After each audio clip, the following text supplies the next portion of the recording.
Bismillah, Assalamualaikum warahmatullahi wabarakatuh. Terima kasih atas kesempatan yang telah diberikan. Kami dari kelompok 4 akan mempresentasikan materi terkait penguapan dengan dosen pengampu Ibu Dwi Rahmawati, S-Farm, MKes. Adapun anggota kelompok kami, yaitu yang pertama ada Karina, kedua Nabilah Azmi Dilwa Putri, ketiga ada Nuri Casari, dan terakhir ada Rahmawati.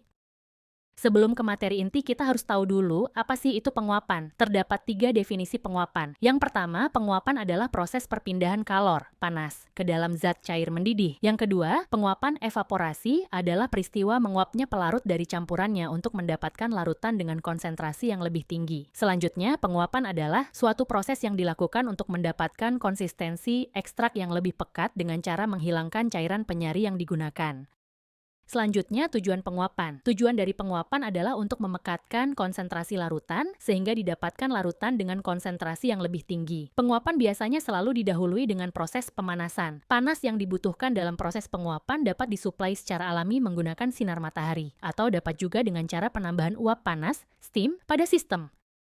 Selanjutnya ada dasar dan metode penguapan, di mana proses penguapan dilakukan dengan cara menguapkan sebagian dari pelarut pada titik didihnya, sehingga diperoleh larutan zat cair yang lebih pekat dengan konsentrasi lebih tinggi. Uap yang terbentuk pada proses penguapan biasanya hanya terdiri dari satu komponen, dan jika uapnya dalam bentuk campuran secara umum, tidak dilakukan usaha untuk memisahkan komponen-komponennya.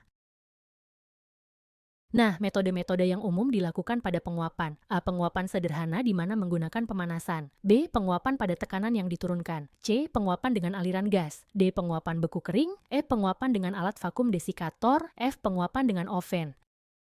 Metode penguapan yang pertama yaitu penguapan sederhana menggunakan pemanasan. Contohnya dog water bath. Water bath berfungsi untuk memanaskan sampel dengan suhu yang dapat diatur sesuai kebutuhan. Yang kedua, penguapan pada tekanan yang diturunkan, di mana proses pemisahan ekstrak dari cairan penyerinya dengan pemanasan yang dipercepat oleh putaran dari labu, cairan penyari dapat menguap 5-10 derajat Celcius di bawah titik didih pelarutnya disebabkan oleh karena adanya penurunan tekanan. Yang ketiga, yaitu penguapan dengan aliran gas. Fungsinya menurunkan tekanan parsial uap air menggunakan aliran gas, dalam hal ini udara, hingga suhu penguapan turun.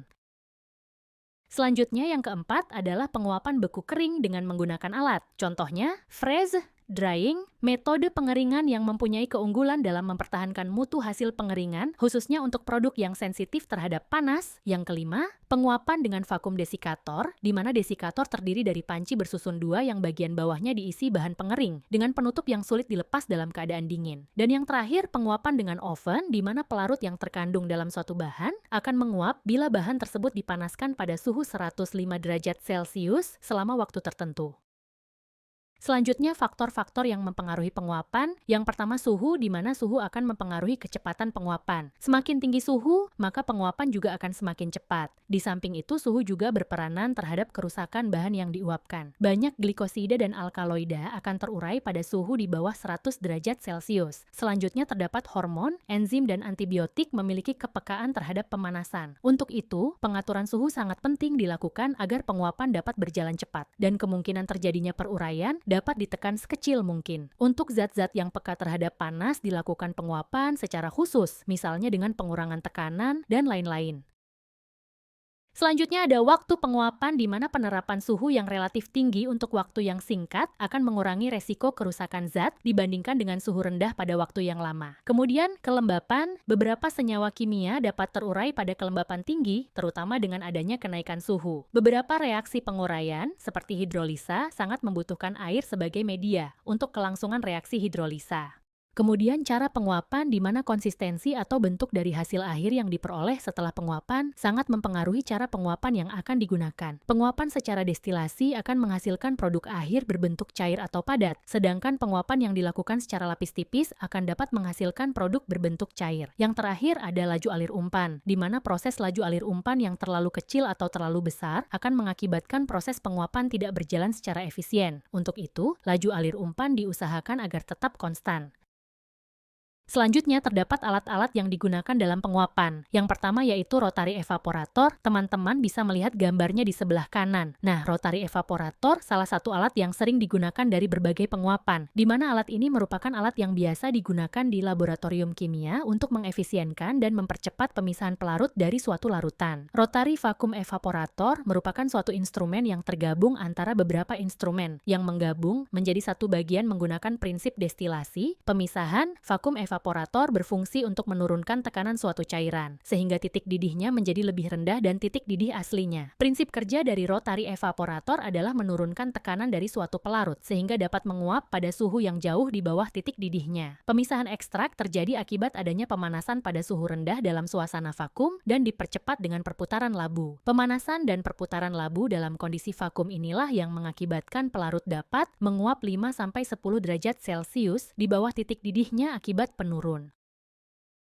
Kedua, ada alat freeze drying. Freeze drying atau pengeringan beku merupakan proses pengeringan di mana antara bahan yang akan dikeringkan dan media pemanas dipisahkan oleh suatu dinding pembatas sehingga air yang ada dalam bahan yang menguap tidak terbawa bersama media pemanas. Perpindahan panas yang terjadi pada alat ini terjadi akibat hantaran atau konduksi, sehingga freeze dryer sering disebut juga dengan conduction dryer atau indirect dryer. Sesuai dengan namanya freeze dryer atau pengering beku dapat digunakan untuk mengeringkan bahan-bahan cair seperti ekstrak baik cair maupun kental. Lebih ditekankan untuk pengeringan ekstrak dengan pelarut air. Disarankan ekstrak yang akan dikeringkan dalam freeze dryer sudah dalam bentuk ekstrak kental sehingga waktu pengeringan akan lebih cepat dan biaya produksi bisa lebih murah. Proses pengeringan beku dengan alat freeze dryer ini berlangsung selama 18 hingga 24 jam. Karena proses yang panjang inilah membuat produk-produk bahan alam ini menjadi lebih stabil dibandingkan dengan metode pengeringan yang lain seperti pengeringan semprot atau yang dikenal dengan spray drying. Teman-teman bisa melihat gambar alat freeze dryer yang tercantum di sebelah kanan.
freeze dry, yaitu yang pertama kita bersihkan bagian dalam freeze dry dengan cara mengangkat tiang penyangga tabung freeze dry.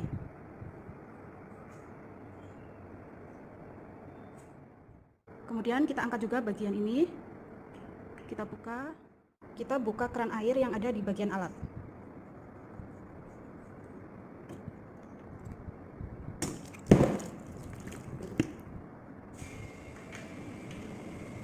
Kemudian kita bersihkan bagian dalam alat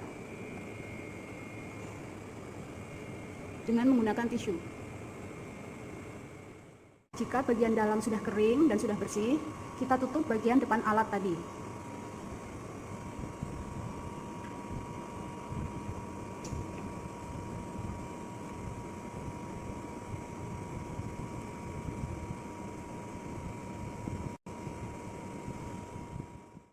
Kita olesi bagian penutupnya dengan menggunakan vaselin.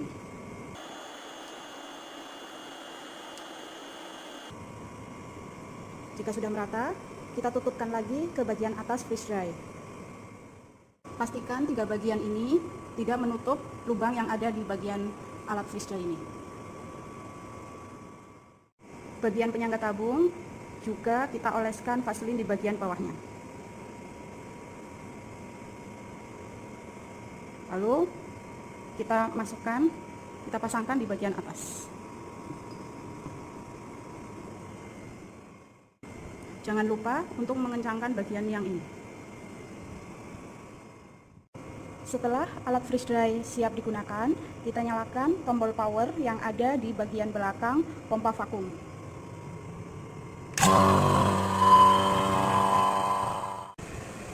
Kemudian tekan tombol power pada bagian depan alat freeze dry.